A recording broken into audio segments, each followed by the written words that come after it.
Hello and welcome back, or welcome to the channel if you're new. My name is Jess. I talk about books and some lifestyle stuff, but today is going to be a book related video. I want to talk about the books that I read in July.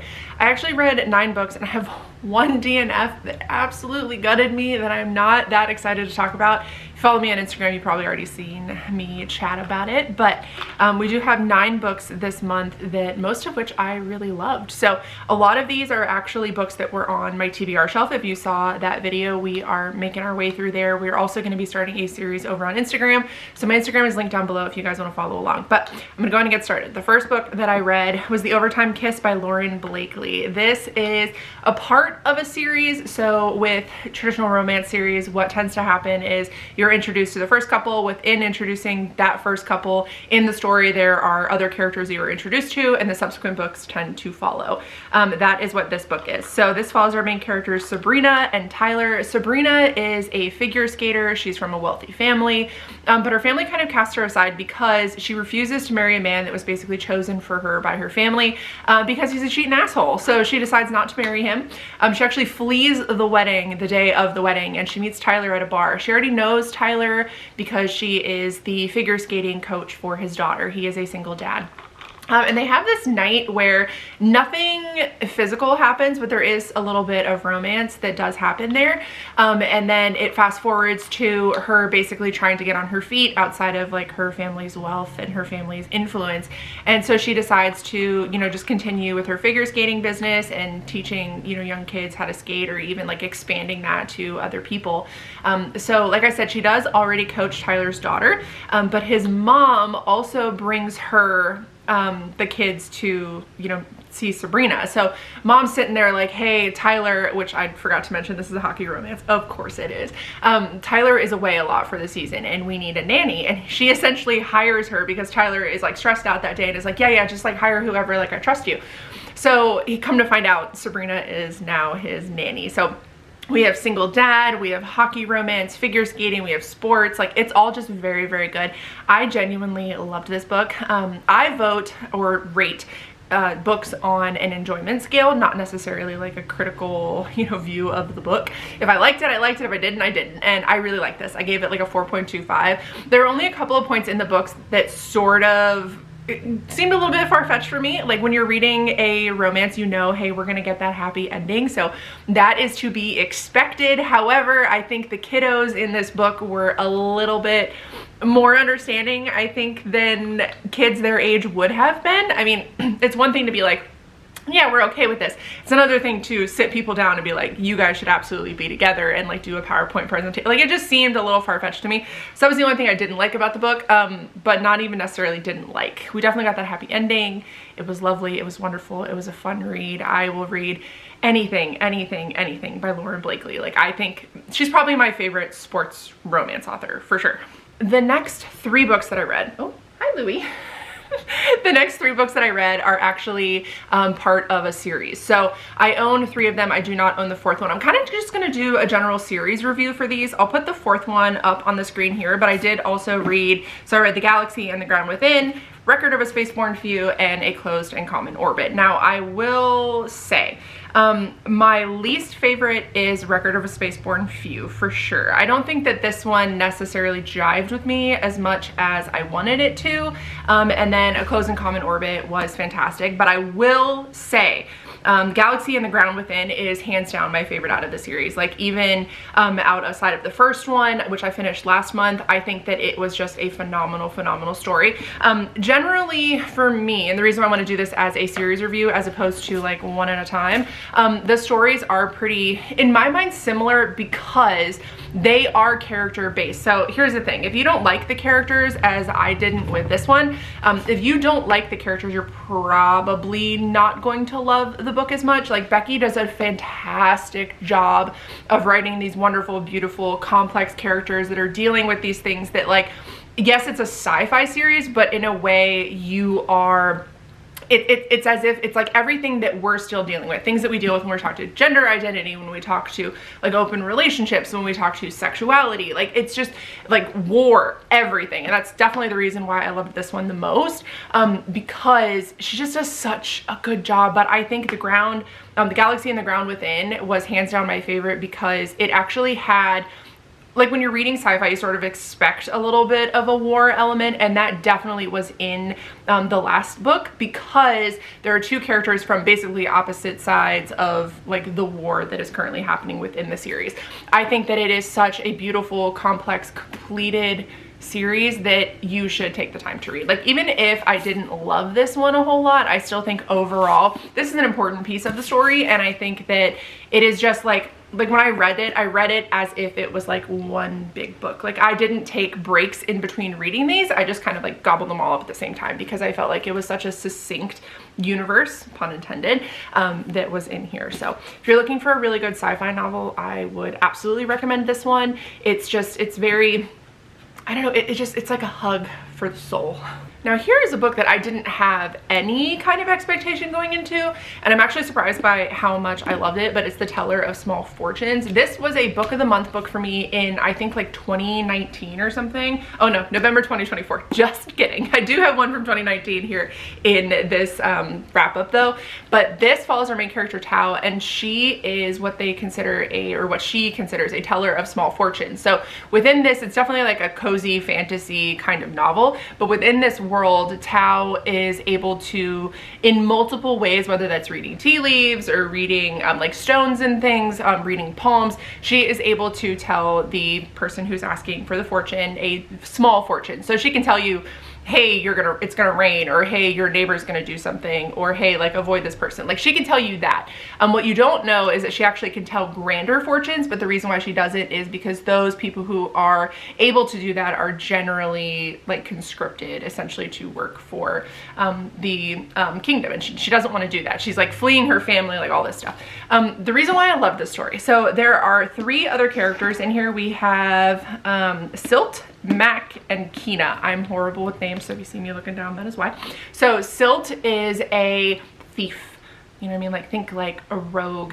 And then Mac is like the muscle, right? So like, think like a knight. And then Kina is the most adorable baker you'll ever meet. Like, I absolutely love them. But essentially what happens is Tao meets Silt and Mac while she is on the road. She is traveling. There's like as there tends to be, like a giant tree in the middle of the road, so she's not able to pass. So Silt and Mac help her, and in exchange she decides to kind of read them their fortunes. Well, she reads Mac's and says, hey, you're gonna be, all I can see is you giving a kitten to your daughter. And he's like, whoa, hold up, my daughter's been missing. Like, that's why we're out here, we're trying to find my daughter, right? So Silt, like, you know, clams up and is like, I'm not gonna say anything. So essentially what ends up happening is the rest of the story is kind of taken over by them attempting to find Mac's daughter. They do pick up Kina on the way, like I said, who is a baker, and they just have this lovely, wonderful, cozy fantasy adventure. Like, I absolutely loved it.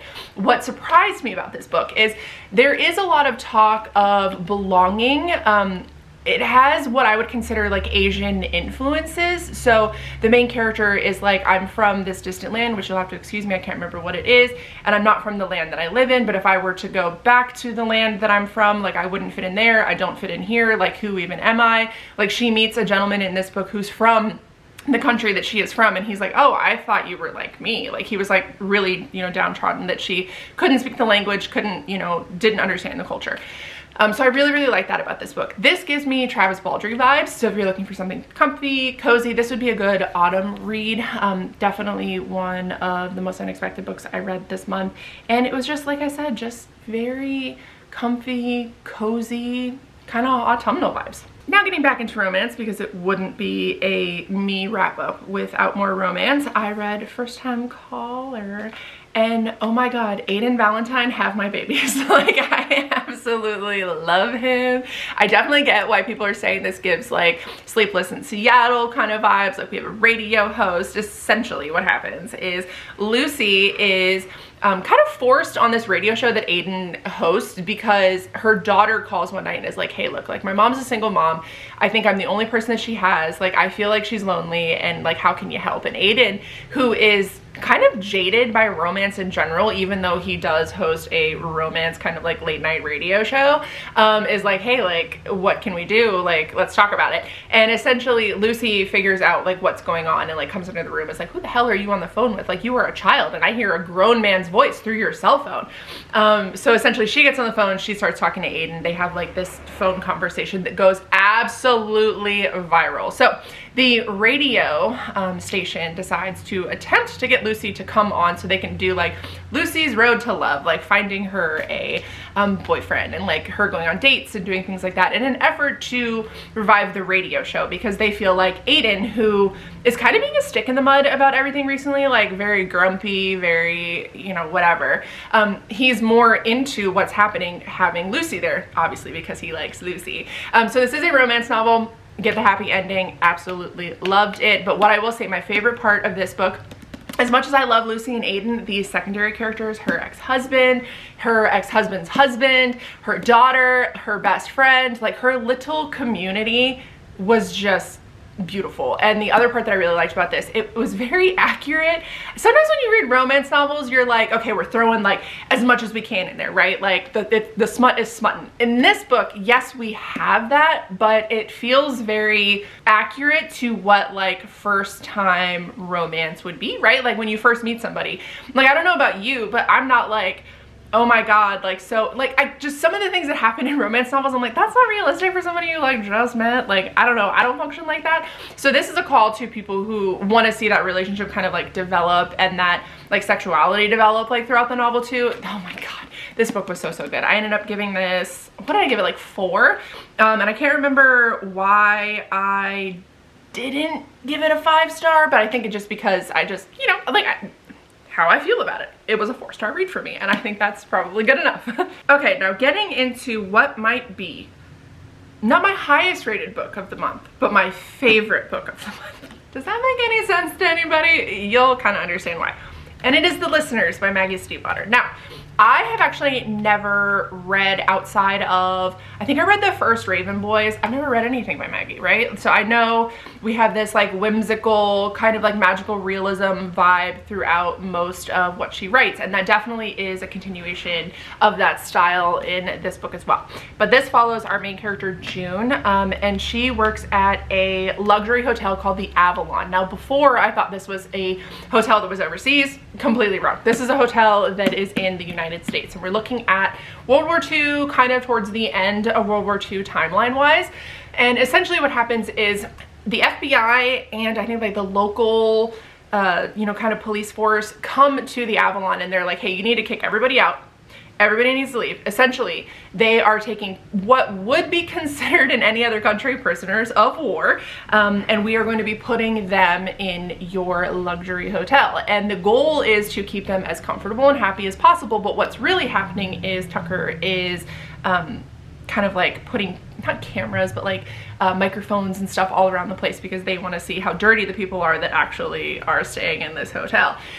This book, oh my god. The reason why, that premise alone, so cool. So cool. I absolutely love that. What I did not know about this book is that it is magical realism, and I probably should have known that because that is what Maggie Stiefvater is known for.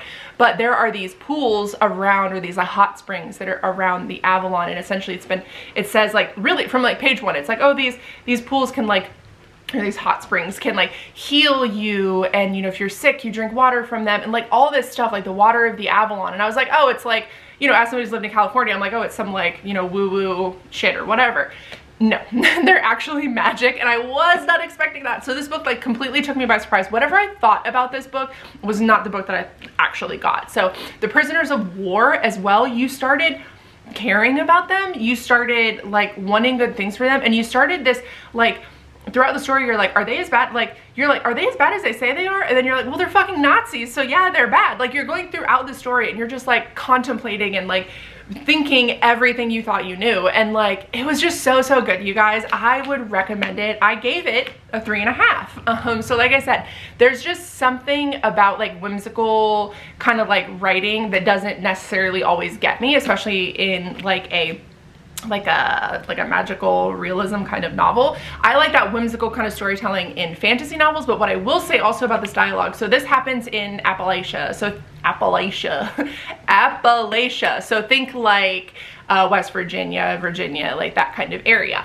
And so what I will say about this is the dialect, the way people speak, the accents, like you can't hear them, but you can hear them. You know what I mean? Like, it was just such a good timepiece as well. I am a huge fan of historical fiction and a huge fan of World War II historical fiction, and absolutely love this book. I would say it was very captivating. The only reason I gave it a lower score, sometimes I had to like set it down, and there was a bit of like jumping that happened. Like the timeline itself, I think, sort of confused me, because like the overall story I think happens over like 3 or 4 months, but there's so much like jumping that has to be done really well. Like, I love a book that does like flashbacks and like jump forwards and like present day. Like, I love a novel that starts out with, this is present day, and then we're gonna jump back, and then the whole novel tells like what's happening, like it tells like the whole story.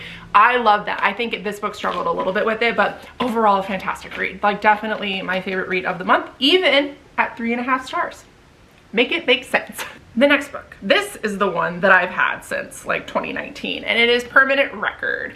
This book, y'all, I gave this, again, 3.5 stars. This follows our main character, Pablo Rind, and our other character, Leanna Smart. Essentially, Pablo lives in New York, has dropped out of NYU, is like really trying to get his shit together, essentially. Like, he works at a bodega, which New York just speaks to my, like, I love New York. I've been there so many times. I love like downtown New York. Like, it's grimy, it's gross, people are assholes. It is my place. Like, I just love it so much. So this book is definitely a love letter to New York. I'll go ahead and say that.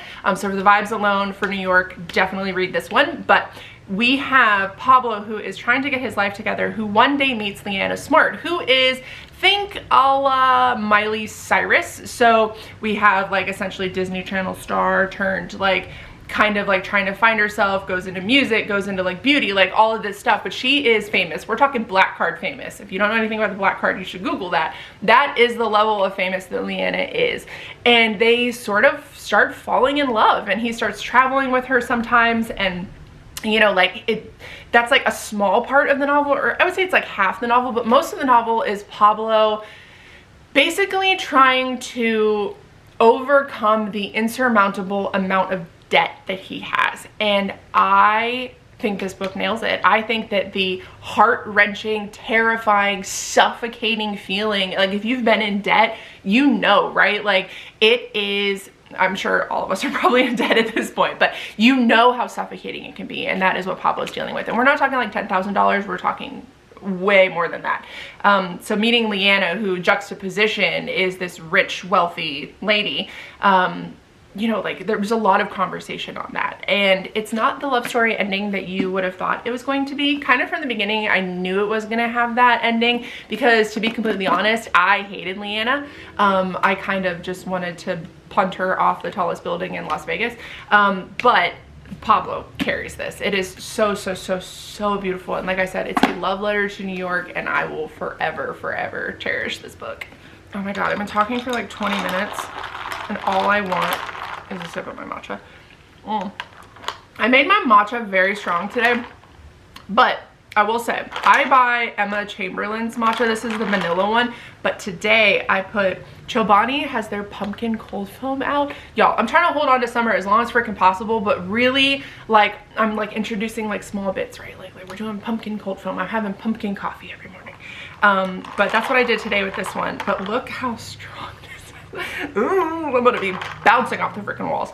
All right, and the last book that I read before I get into the one book that I DNF'd this month, this is, I would say, if you'd asked me 6 months ago, I would have been like, this is the most underrated series of all time. Literally anything by this author is super underrated. But it is Songbird and the Heart of Stone by Carissa Broadbent. So she wrote Crowns of Nyaxia novels, which I did read, absolutely loved, like slammed both of them in like 3 days. Just fucking gobbled them up, loved them so much. But this follows a character that when I was reading those, I was like, I want to know her story. Like, I don't, like, she is like an acolyte of the sun god, but she's also a vampire. Like, we have like a good, and not to say you have to read the first ones to kind of know, but I think you should. This follows my character Misha, and she's a bride of the sun god, whose name I cannot remember, mostly because he's a raging asshole. But she is also turned into a vampire by one of the princes of the vampire court. And essentially what happens in the first novel is she kills him. She kills the man who basically turns her. And so this book picks up to where she is back in the vampire court, and they are like, hey, like, we're gonna fucking kill you. But what happens is the bastard son, because the gentleman that she killed was a prince, the other son, the other prince, is like, don't kill her. Like, I need her, right? So what you find out is he's like a necromancer, and what is happening is they are trying to bring back Nyaxia, is the like god of darkness, which is like the god that they worship as well. But they are trying to bring back like her husband essentially in this novel. And it's just like a real basic plot line, because you don't really know a whole lot about the gods unless you've read the first ones. But I obviously went into this having read the first one, so it was like, I need it. But what I loved about this novel, let me tell you, because I gave this a 3.5 as well, but it was still fantastic. A 3.5 is a really good rating for me. Misha is, despite the fact that she's a bride of the sun god who has been scorned because she's turned unwillingly into a vampire, who then every time she uses her flame, which she's not supposed to be able to even do, her body essentially like gets these burns all over them every time she does it. And all she wants to do is appease her god, right? So she is, despite that, the most bubbly, wonderful, lighthearted, badass character you'll ever read. And I'm like, the juxtaposition of what this girl has been through, like the rest of the story that you get for her in this book, like you get the whole backstory, and oh my god, some of the shit she's been through, I'm just like, oh my god, like trauma. But she meets Asar. Asar is the other prince of the vampires who's like, look, I'm gonna use her. So he needs like essentially what you would consider like one of every, I guess, element would be the best way to describe it. So he needs her because she is able to kind of, you know, work with the sun god. So they travel through what I would consider hell. They go through like different layers of hell to find different pieces that this god that they are trying to resurrect has left sort of, you know, in these specific parts of hell. This book. Without getting too far into it, breathtaking. I absolutely love this. I loved the setting. I loved the characters. I loved the romance. I loved the sex. I'm sorry, on an altar. Like, I was just here for it. I loved the story of, you know, trying to get back to like appeasing your god and like sacrificing yourself, and like what you think love should be and what you think love shouldn't be, and betrayal, and in a word, breathtaking. Absolutely loved this book. I would recommend reading the first ones and then promptly going into reading these ones. I really want to get the next one, because the cliffhanger that this one ended on, I was pissed. I wanted to throw this book across the room when I finished it. All right, y'all. This is a book that, like I said, if you have been following me on Instagram, you know is probably my least favorite book that I have read so far this year. Don't come for me, but it's Bury Your Bones in Midnight Soil by V.E. Schwab. Anybody who says they like this, please, please. I need to know. Like, I need to know. I'm not judging you, because I don't judge people for loving what they, but I just have so many questions. So I am not and will never be a critical reader, right? Like, I have a video coming about this, but I just think that reading, like digesting a book and like picking it apart and doing all that shit, it ruins the reading experience. But even my basic ass could see the issues with this novel. Let's get started. First off, there are 3 characters whose names I cannot remember. What page did I even end on? Like 170? Like, I'm sorry. This book fell victim to amazing marketing, right? Like, we have amazing marketing. We have booktubers that are talking about it. We have Instagrammers that are talking about it. We have everybody and their mom up everybody else's ass talking about how great this book is going to be, because our queen, V.E. Schwab. This book falls once again into every character that V.E. writes, and I'm so sorry, she writes the same character like over and over again. And here's the thing, that character that she's writing isn't a bad character. Like, it's so well done. Her writing is impeccable. It's beautiful. It is lyrical. It is dark. It is grimy. It is shit that I live for. However, I read 3 very carbon copy versions of the same fucking character in this novel. At about page 170, I was so bored, so bored, and so mad that I wasted my money on this. Like, the other issue that I have, pacing, terrible. Going back and forth, terrible. Where's the timeline? I really struggled also with the, like I said in the listeners, that like, what timeline am I in, right? Like, what period am I in? You're like, oh, this is like London in like 1500s. And you're like, bitch, where? It literally sounds like modern day London, like the dialogue, it's just like, it's supposed to be like this historical, you know, like we're talking about other time frames. It lacked so bad, y'all. I just, like, at the basis of it, it was boring. I hated the characters. I just did not care about it. And yes, it's supposed to be this like call for feminist rage, and like, I guess, but really it was just like, if you're gonna read this because it's a vampire novel and it is just a bunch of people being fucking vampires and none of the characters are likable, and you just want like a flat out vampire novel, like bloodletting left and right, like if you want that, go for it. If you are looking for something, and I hate to say this, but with like more substance and more story and more just anything, I wouldn't read it. Like I was buddy reading this, and the person I was buddy reading it with also DNF'd it. So I just, like, I'm not gonna belabor the point here. And let me be clear, I love VE, right? Like, I love the Dark Shades of Magic trilogy. I love all of her YA books. I love her middle grade books. But there's something about, once you've read A Darker Shade of Magic, all her other books are just Lila Bard in a different fucking coat. Like, I can't stand it. I don't like the generic cutter, you know, cardboard cutout character. Like I said, you could take any character from any of her novels and put them in any other one, and you would just be like, that's Delilah Bard. Like, I feel awful saying that, but please spare me. I am so mad I wasted my book of the month on this, and I am going to be selling it. I will eventually be filming, and it should go up this month, a unhaul, and this one will be at the top. Boy, oh boy, am I sad about it. I definitely think my matcha is kicking in because I'm going like 100 miles an hour. But hopefully you guys enjoyed this video. Let me know your favorite read of the month. Let me know your least favorite read of the month. I would love to know, especially if it's, you know, one that I haven't read, you haven't seen on my channel before. But thank you guys for hanging out with me today. I love you so much, and I will see you in my next video.